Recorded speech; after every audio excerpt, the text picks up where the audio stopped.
mana titik tidak masuk akalnya? Di mana titik tidak masuk akalnya? Aksara film maksudnya. Uang saya unlimited.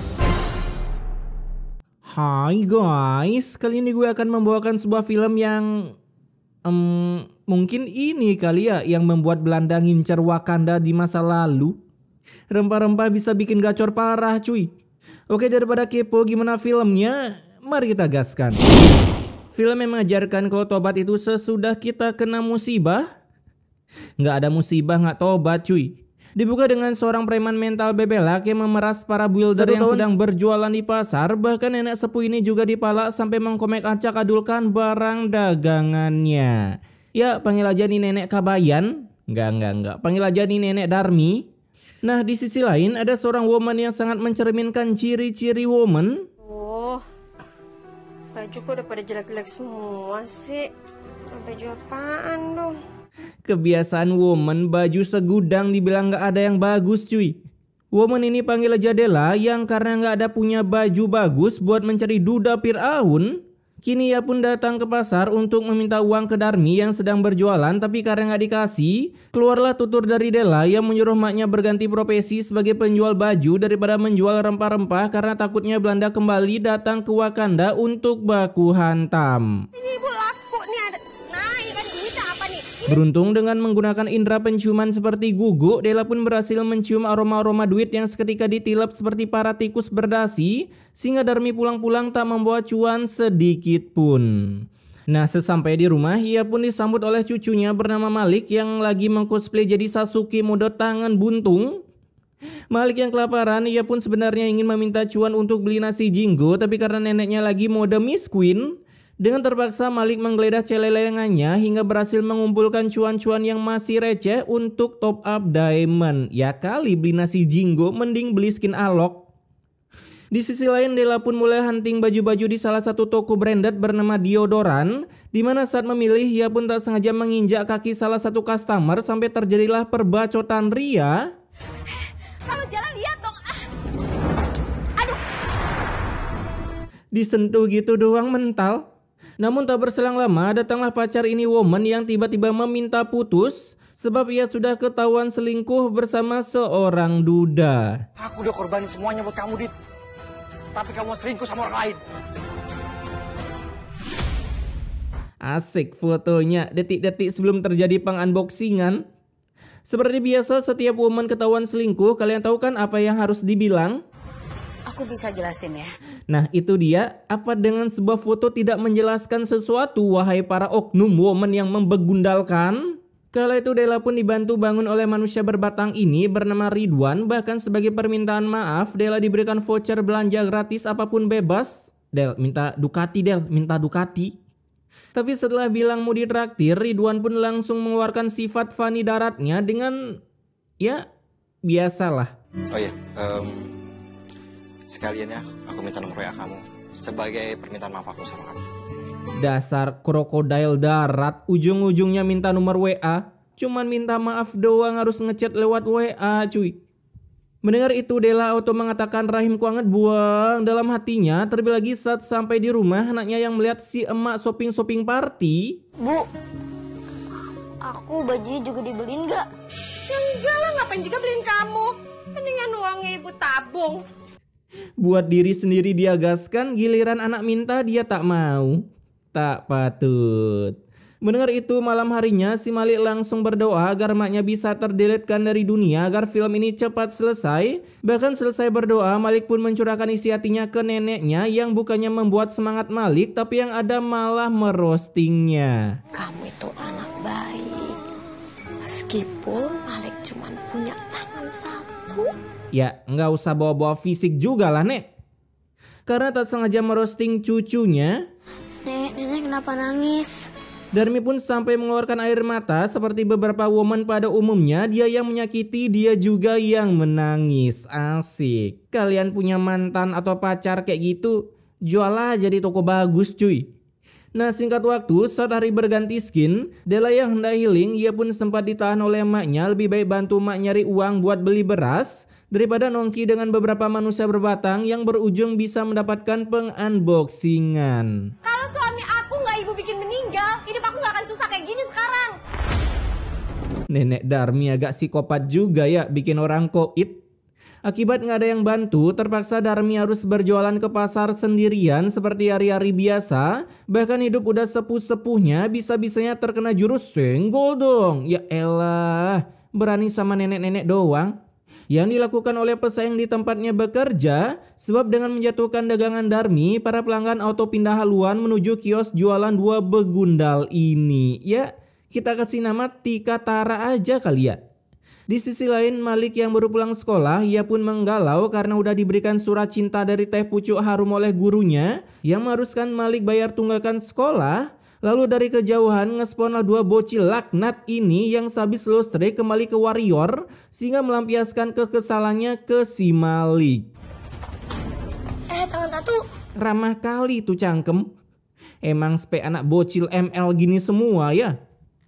Merasa kesal dengan hinaannya, Malik pun buru-buru pulang dan langsung memberikan surat cinta tersebut ke sang nenek yang juga baru pulang. Nek, uang bayarannya udah ada. Ini cukup. Bayar sekolah duitnya 20.000 sama 50 ribuan. Mana bisa, Nek? Ini mereka tinggal di mana sih? BPJS nggak ada, beasiswa pun nggak ada. Setelah membaca surat cinta tersebut, barulah si nenek tahu kalau biaya sekolah di zaman now begitu mahal, tak seperti dulu di zaman penjajahan. Bahkan badan lagi encok sehabis pulang dari pasar dan dapat uang hanya 70.000. Datanglah Della yang secara easy peasy-nya mengambil cuan tersebut sambil memberi pesan immortal ke anaknya yang dianggap tidak berguna, lebih cocok mengcosplay jadi Sasuke. Udah deh Malik, mending kamu berhenti aja sekolah, nggak ada gunanya juga. Ini si Della sewaktu muda pasti sering dengar motivator bilang sekolah itu nggak penting cuy. Selesainya memberi pesan immortal ke anaknya, Della pun menerima sebuah telepon dari krokodil daratnya yaitu Ridwan yang katanya minta nomor WA buat minta maaf. Yang ada. By the way, besok kamu sibuk gak? Ya aku ngajak kamu makan. Bisa kok. Ya udah nanti aku jemput ya. Emang gitu tuh jurus andalan manusia berbatang. Pura-pura minta nomor WA, sisanya tinggal siapin dana buat ngedit. Nah karena udah gak ada uang buat biaya sekolah, kini Malik pun membantu neneknya berjualan di pasar dengan membawa barang-barang neneknya. Ya elah kok cuman satu kids, itu lagi satu keranjang nyangkat lah. Oh iya Malik kan buntung cuy. Lupa gua. Setelah sampai di pasar lagi dan lagi, si Malik harus terkena roasting oleh seorang minion yang kepo akan kehidupan orang. Tangan cucu nenek, kenapa? Sopankah bertanya seperti itu? Udah tahu buntung pakai nanya kenapa. Kalau nanya kenapa bisa buntung, lebih kagak sopan lagi itu.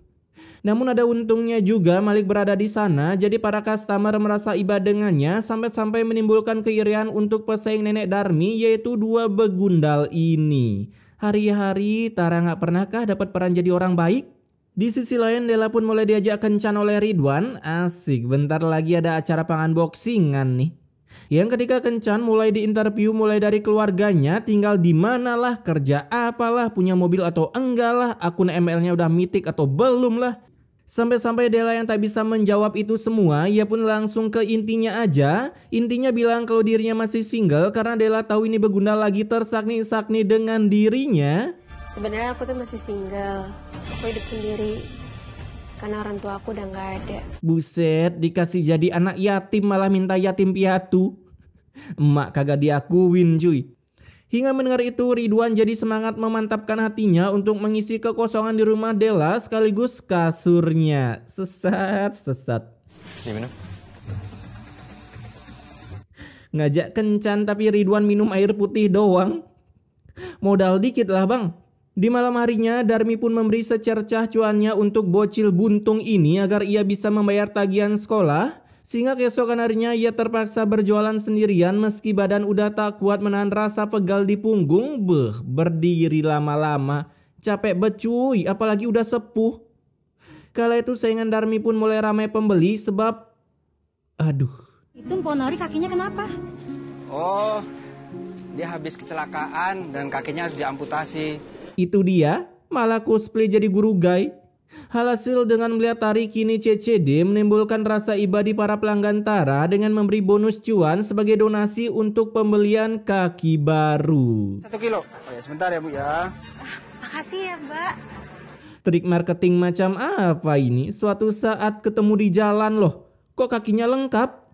Karena kepo, Darmi pun nyamperin pesaingnya berniat menyeleding kaki Tari buat tahu kebenarannya. Namun baru aja sampai di sana, si Darmi langsung diusir dari sana akibat takut penyamarannya ketahuan. Udah gak masuk akal lagi teknik marketing di pintu kemana saja. Di rumah saat Malik mau berangkat sekolah, ia pun dicegat oleh emaknya karena mengetahui hari ini ia mau bayar tunggakan sekolah. Hasil uang-uang itu pun ditilep oleh Della sembari memberi Malik sebuah tsunami fakta. Kamu juga sekolah kan gak pernah pintar kan? Untung gue pas SD kagak diginiin sama mak gue, walaupun gue bego.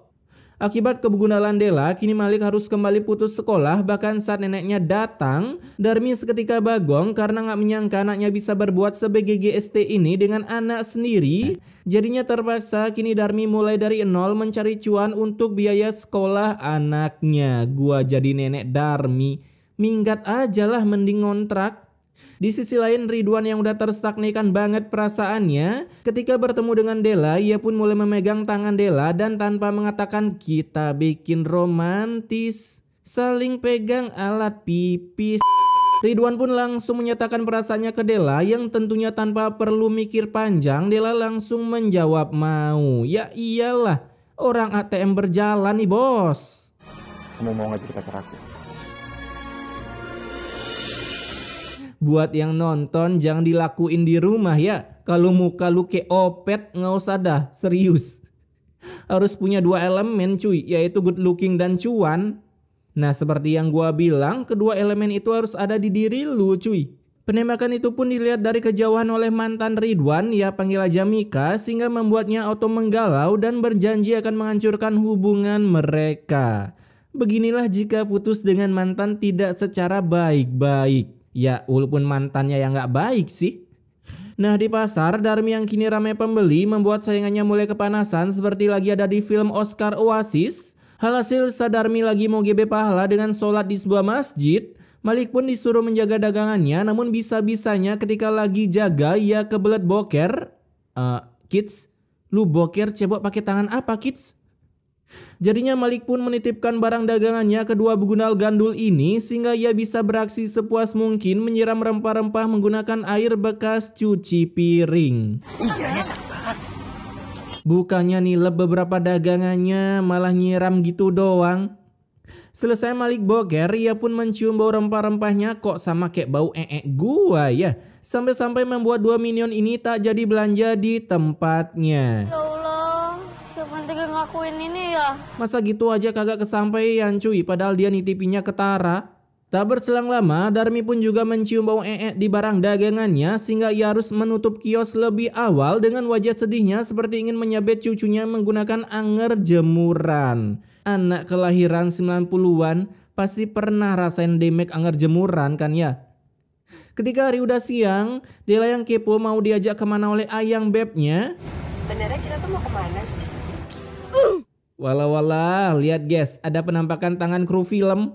Ciah, bocor. Dimana saat di jalan dengan mode bermesraan, Malik pun berhasil menciduk emaknya dengan seorang manusia berbatang di dalam mobil. Tapi beruntung Ridwan tak mengetahui hal tersebut dan tetap meluncur lurus menuju Ayu. Nah sepulangnya bermesraan, dari kejauhan Mika pun berhasil menciduk Della yang rupanya sudah memiliki anak dan sifatnya begitu membegundalkan. Hasil dengan kamera yang begitu canggih, Mika pun merekam percakapan tersebut. Kemudian beberapa hari pun berlalu, Malik yang sudah tak sekolah beberapa hari, kini ia pun didatangi oleh gurunya ke rumah mengira Malik udah pensi sekolah dan fokus di game FF-nya. Tapi setelah tahu alasan Malik tak sekolah karena keterbatasan biaya.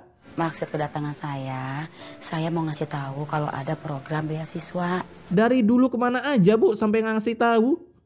Sehingga mendengar itu Malik auto full senyum dan mau mengikuti tes untuk penerimaan biaya siswa. Selain memberitahu ada program beasiswa, bapak ini pun menanyakan pekerjaan nenek Darmi selama ini dan mengetahui ini nenek menjual bahan yang selama ini dicari-cari oleh Belanda. Si bapak ini pun langsung memborong rempah-rempah nenek Darmi dengan bilang kalau pekerjaannya selama ini adalah sebagai penukar rempah-rempah dengan uang.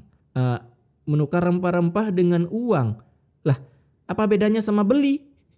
Di hari yang sama, Della yang lagi-lagi mau diajak dinner oleh Ridwan, ia pun mencoba menghayal maling sebuah baju di toko.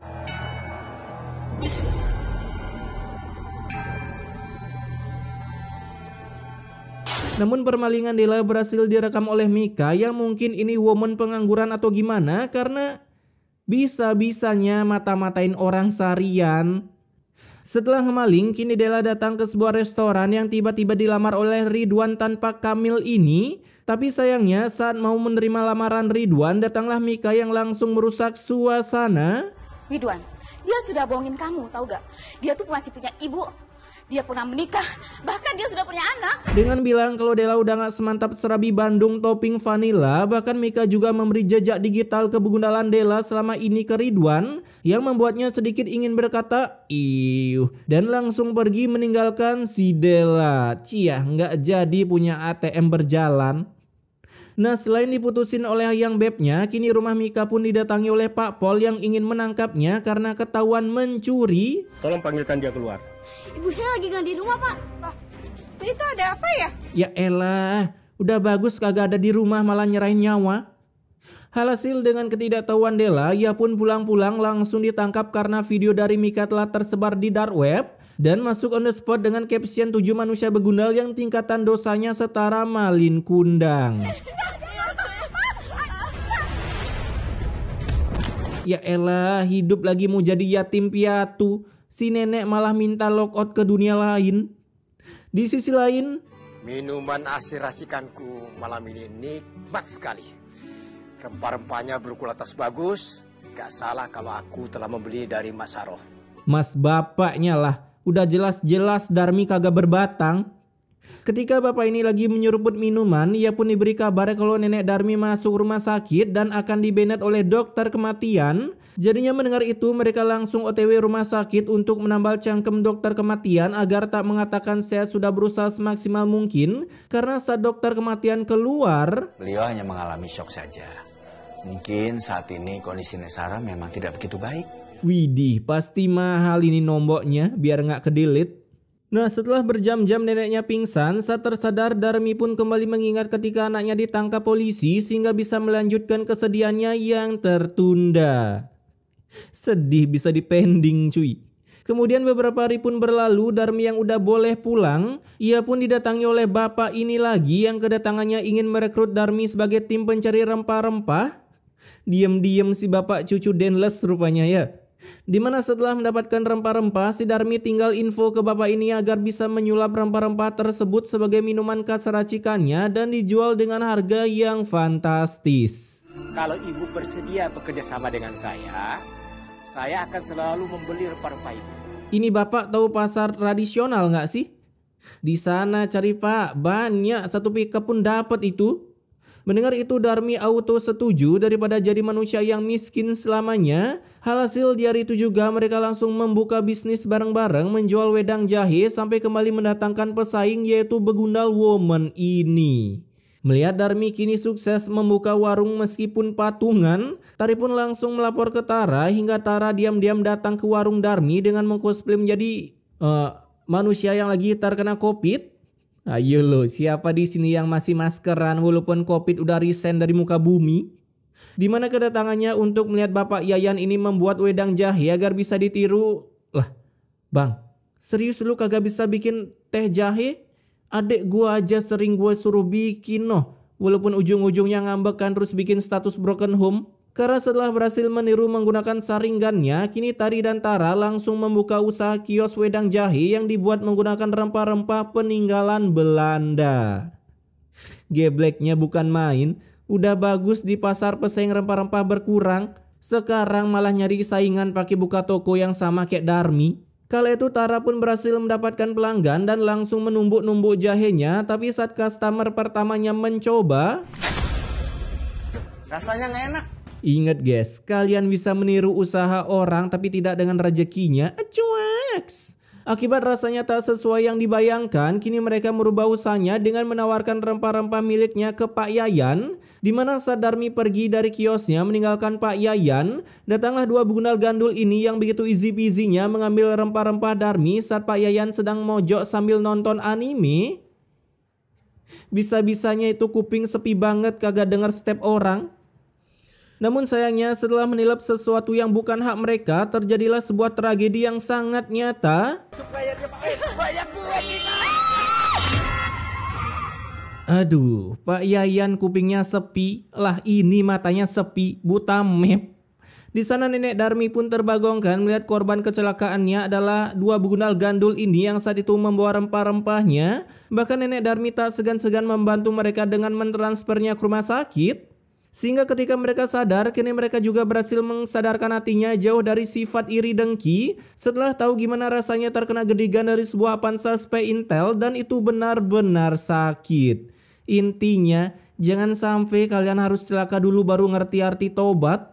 Nah, beberapa hari pun berlalu, selesai GB Pahala dengan memaafkan segala kebegunalan yang udah terjadi pada hidupnya. Usaha kita semakin maju, Ibu ya. Insya Allah minggu depan kita akan buka cabang yang kelima, Ibu. Semudah itu, woi, buka cabang belum juga setahun. Kini nenek Darmi pun tinggal memetik hasil dari kebaikannya karena usahanya sangat pesat berkembang. Bahkan selain usahanya yang berkembang, kini cucunya juga ikutan berkembang dengan berhasil ngemaling piala sekolah sampai membuat neneknya bangga termasuk orang-orang yang ada di sana.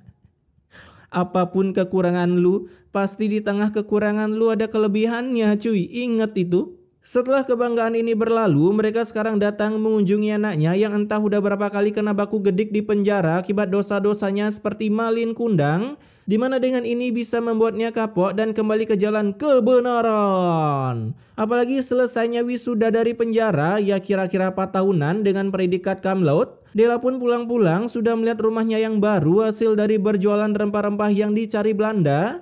Hingga akhirnya film ini ditutup dengan sebuah kebagongan Della yang menyesal selama ini tak mau membantu emaknya dalam berdagang.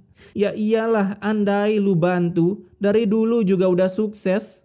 Oke, pesan immortality-nya di sini, janganlah pernah meremehkan usaha kecil-kecilan, sebab sebelum adanya usaha besar pasti didasari dengan usaha kecil-kecilan. Karena ingat, lebih baik menjadi kepala kucing daripada ekor harimau. Asik. Ada yang tahu gimana maksudnya?